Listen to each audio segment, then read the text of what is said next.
My name is Margaret Link. I've been a member of UUFR since 1962. So here we were in a town that we didn't know, with no friends and no furniture. So we went to the Unitarian Church and we stayed. It was a small fellowship, and we did not call it UUFR at the time. We called it the Fellowship. The early days were interesting because you never knew what was going to happen. There were about 60 of us. We met in various places, sometimes in people's homes, sometimes at the YMCA. But then we bought the house on Hawthorne Road. I was not here when that happened, but the fellowship was already in the house on Hawthorne Road, but for various reasons we had to do things in other places. We were responsible for our own programs. There's no such thing as a typical service. We made it up as we went along. Sometimes it followed the kind of format that we have at UUFR now. But sometimes it was extremely creative. We had some people who were talented in many ways, writers, singers, musicians. And then of course we had the university to draw on for experts in various fields of education, but also in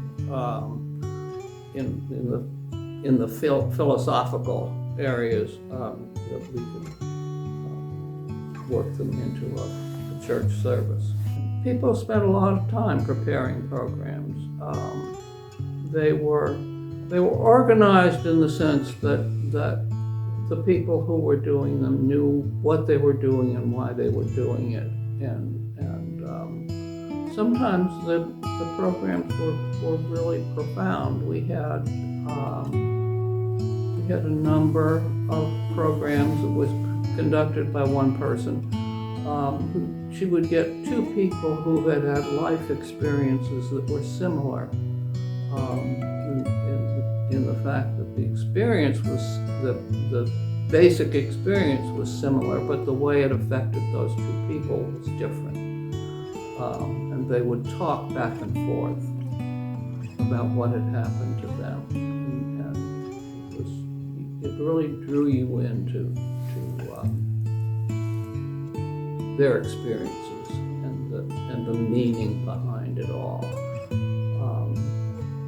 There was also another format was